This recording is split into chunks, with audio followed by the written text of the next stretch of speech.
టిలిమా గతంలో వైసీపీ అధికారంలో ఉన్నప్పుడు పూర్తిగా రాష్ట్రంలో ప్రతి శాఖలో కూడా ఆర్థిక ఉల్లంఘనలు యథేచ్ఛగా జరిగాయని చెప్పుకోవచ్చు. అట్లాగే కేంద్రం రాష్ట్రాలకు ఇచ్చేటటువంటి నిధులు కావచ్చు, రాష్ట్రాలకు ఇచ్చేటటువంటి కొన్ని రాయితీలు కావచ్చు, ఇవన్నీ కూడా ఆ డబ్బులు తీసుకొని బటన్లు నొక్కుడు కార్యక్రమం అంటూ తర్వాత ఏదో పక్కదారి పట్టించారు. ఆ డబ్బులు ఎటుపోయాయో కూడా తెలియని పరిస్థితి. అదేవిధంగా మనం చూసాం నరేగా నిధులు ఇటు పంచాయతీలకు ఇచ్చేటటువంటి కూడా పక్కదారి పట్టించినటువంటి పరిస్థితి కనిపించింది. అట్లాగే ఈ వైద్య శాఖకు సంబంధించి కూడా కేంద్ర ప్రభుత్వం దాదాపుగా 2000 కోట్ల పైన కూడా నిధులిస్తే అవి పక్కదారి పట్టించారు. అసలు ఏమైందో కూడా తెలియని పరిస్థితి అందులోని. ఏపీలో గత వైసీపీ ప్రభుత్వంలో ఎన్నో ఆర్థిక ఉల్లంఘనలు జరిగాయి. అడ్డగోలుగా అప్పులు చేయడమే కాకుండా కేంద్రం నిధులు ఇష్టారాజ్యంగా దారి మళ్లించింది. ఆరోగ్య శాఖకు కేంద్రం విడుదల చేసిన నిధుల్లో 1168 కోట్లు పక్కదారి పట్టించడమే కాక రాష్ట్ర ప్రభుత్వ వాటా కింద ఇవ్వాల్సిన నిధులను చెల్లించలేదు. కేంద్రం గత ఆర్థిక సంవత్సరం ఆరోగ్య శాఖలో మౌలిక సదుపాయాల కల్పన, వివిధ పథకాలు, ఇతర అవసరాల కోసం 2413 కోట్లు విడుదల చేసింది. ఇందులో 1168 కోట్లకు లెక్కలు తేలడం లేదు.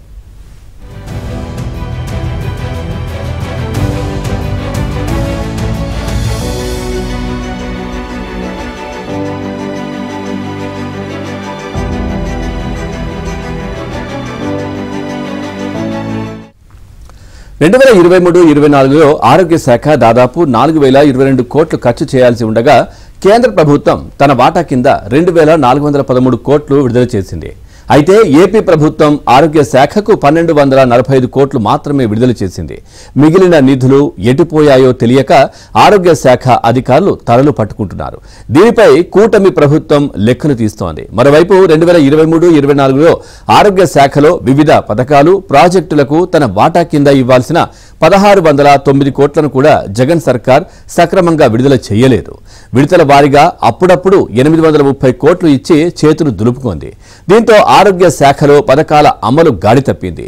ఆరోగ్య శాఖకు రాష్ట్ర ప్రభుత్వం 779 కోట్లు ఇస్తే తప్ప కొన్ని పథకాలు ముందుకు కదిలే పరిస్థితి లేదు.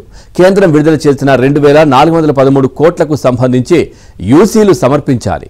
యూసీలు ఇవ్వడంతో పాటు మ్యాచింగ్ గ్రాంట్ విడుదల చేస్తేనే కేంద్రం ఆపేసిన 1000 కోట్లు విడుదల చేయనుంది.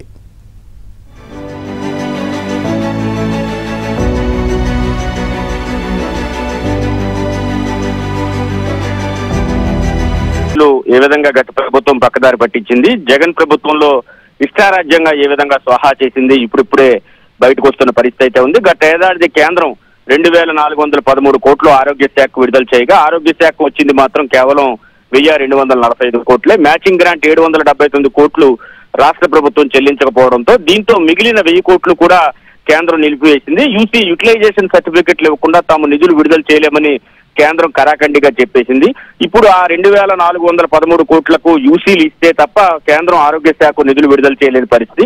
ఒకవైపు కూటమి సర్కార్ అధికారంలోకి వచ్చే నాటికి ఖజానా మొత్తం ఖాళీగా ఉండడం, ప్రతి శాఖలో కూడా నిధులు లేకపోవడం, దీంతో కేంద్ర ప్రాయోజిత పథకాలు ఏవైతే ఉన్నాయో వాటి నుంచి నిధులు వస్తాయని ఆశిస్తుండడంతో వాటికి కూడా గత ప్రభుత్వం చేసిన తప్పిదాల కారణంగా యూటిలైజేషన్ సర్టిఫికెట్లు ఇవ్వని కారణంగా నిధులను ఆపివేసింది. అంటే క్రమశిక్షణ చర్యల్లో భాగంగా నిధులను ఆపివేసింది. తమ తప్పు లేకపోయినా కానీ కూటమి సర్కారుపై ఆ భారం మొత్తం కూడా పడుతున్న పరిస్థితి అయితే ఉంది. వైద్య విద్యతోనూ కూడా గత ప్రభుత్వం ఆటలాడింది. దాదాపు 975 కోట్లు ఇచ్చేందుకు రాష్ట్ర కాలేజీల నిర్మాణానికి, మెడికల్ కాలేజీల నిర్మాణానికి కేంద్ర ప్రభుత్వం ఆమోదం తెలిపింది.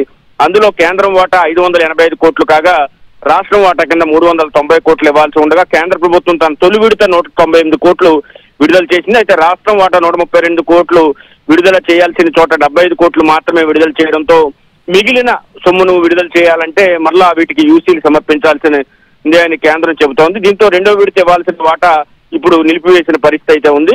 కోట్లలో రాష్ట్ర ప్రభుత్వం దాదాపు 50 నుంచి 64 కోట్లు, 60 కోట్ల వరకు కూడా ఆరోగ్య శాఖకు విడుదల చేయలేదు. ఈ నిధుల్లో కూడా ఈ నిధులను ఎటు మళ్లించారో తెలియని పరిస్థితి.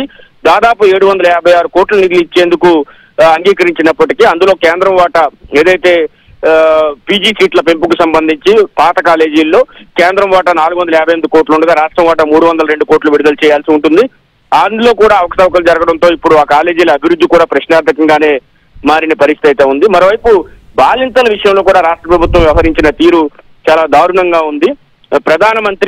ప్రధానమంత్రి మాతృవందన యోజన కింద బాలింతలకు 6,000 రూపాయలు ఇవ్వాల్సి ఉండగా గత ప్రభుత్వం దాన్ని పూర్తిగా పక్కన పెట్టేసింది. అయితే జగన్ హయాంలో లక్షల మంది బాలింతలు ఈ పథకాన్ని నిలిపివేయడంతో జగన్ ప్రభుత్వం మ్యాచింగ్ గ్రాంట్ ఇవ్వకపోవడంతో బాలింతలకు ఆర్థిక సాయానికి నోచుకోలేకుండా అయిపోయారు. 95 కోట్ల వరకు కూడా ఈ పథకానికి నిధులు అవసరం కాగా కేంద్రం 57 కోట్లు ఇస్తుండగా రాష్ట్ర ప్రభుత్వం 38 కోట్ల వరకు విడుదల చేయాల్సి ఉంది. కేంద్ర ప్రభుత్వం తన వాటా 57 కోట్లను వెంటనే విడుదల చేసింది. అయితే రాష్ట్ర ప్రభుత్వం తన వాటాగా ₹1 కూడా విడుదల చేయకపోవడంతో ఇప్పుడు బాలింతలకు మాతృవందన యోజన పథకం కింద నిధులు కూడా నిలిచిపోయిన పరిస్థితి. గత ప్రభుత్వ పాపాలు ఈ వైద్య ఆరోగ్య శాఖలో నేటికి కూటమి ప్రభుత్వాన్ని వెంటాడుతున్నాయని చెప్పడానికి ఇవన్నీ కూడా ఉదాహరణలు. ఈ పరిస్థితుల్లో యూటిలైజేషన్ సర్టిఫికెట్లు సిద్ధం చేసి కేంద్రానికి పంపితే తప్ప కేంద్ర ప్రాయోజిత పథకాలు, కేంద్రం ఇచ్చేటువంటి పథకాలకు సంబంధించి నిధులు అయితే రాష్ట్రానికి వచ్చే పరిస్థితి లేదు. దీనిపైన కూటమి సర్కార్ ఇప్పుడిప్పుడే దృష్టి సారిస్తోంది. Right, thank you Satya, thanks for the updates.